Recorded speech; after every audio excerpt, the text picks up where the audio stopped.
Direct ప్రశ్న. రెండోది ఏమన్నారు అని అంటే, అసలు చరిత్రకు మనకు సైంటిఫిక్ ఎవిడెన్సెస్ ఉండాలి, ఆర్కియాలజికల్ ఎవిడెన్సెస్ ఉండాలి అని అన్నారు. నేను రెడీ. నేను యాక్చువల్గా చాలా మంచి మాట చెప్పారు భాస్కర్ రాజు గారు. నేను ఆయన్ను ఈ విషయంలో అభినందిస్తున్నాను.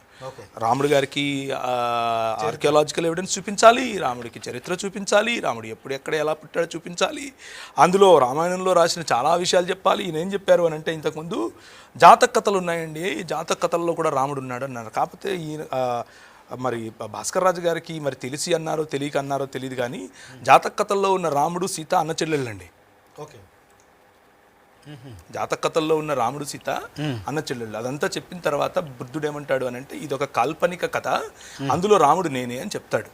ఓకే ఓకే, దాన్ని ఆ చిన్న కథను పట్టుకునే ఇంత పెద్ద మహాకావ్యం రాశారు అని బుద్ధుల యొక్క అభిప్రాయం.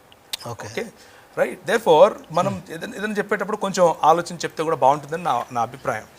హిందువులు గొంతు నొక్కారు 200 సంవత్సరాల నుంచే అన్నారు. ఇది మిలేనియంకే పెద్ద జోక్.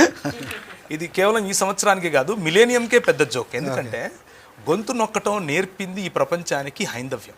హైందవ్యం అంటే పొరపాటున చూసేవాళ్ళు పొరపాటున సామాన్య హిందూ జనాంగం అని అనుకుంటారు. వారికి ఈ కుహన హిందుత్వవాదులకు సంబంధం లేనే లేదు. ఓకే.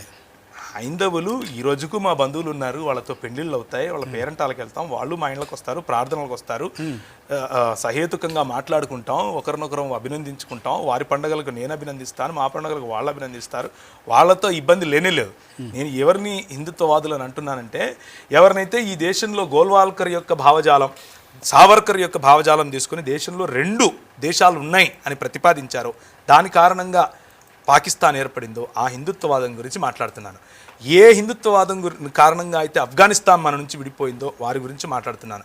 ఏ హిందుత్వ భావజాలంగా అయితే కారణంగా అయితే మన నుంచి శ్రీలంక విడిపోయింది, మన నుంచి జావా సమత్ర బంగ్లాదేశ్ మొదలైనవి విడిపోయాయో వారి గురించి మాట్లాడుతున్నాను. ఏ హిందుత్వ కారణంగా అయితే ఈ దేశంలో దళితులను అస్పృశ్యులుగా చేసి ఇప్పటికీ ఊరికి బయట తిప్పుతున్నారో వారి గురించి మాట్లాడుతున్నాను. ఏ హిందుత్వ అయితే 25% జీడిపి కేవలం 3%, 4% ప్రజలకు మాత్రమే పంచిపెట్టుకుని మిగిలిన వాళ్ళందరినీ బానిసలుగా ట్రీట్ చేశారో అలాంటి హిందుత్వ గురించి మాట్లాడుతున్నాను. అలాంటి హిందుత్వ గొంతు నొక్కడం ప్రపంచానికి నేర్పిందే మీరు.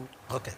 ఇప్పుడు వాళ్ళు కొత్తగా వచ్చి మేము గొంతు నొక్కేది ఏంటంటే ఇది బాగుంది, గొంతు నొక్కడం నేర్పించిందే మీరు.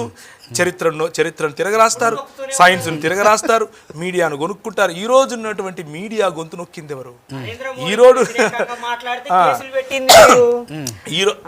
మీడియా గొంతు నొక్కేది, ఎకానమీ గొంతు నొక్కేది మీరు, టెక్నాలజీ గొంతు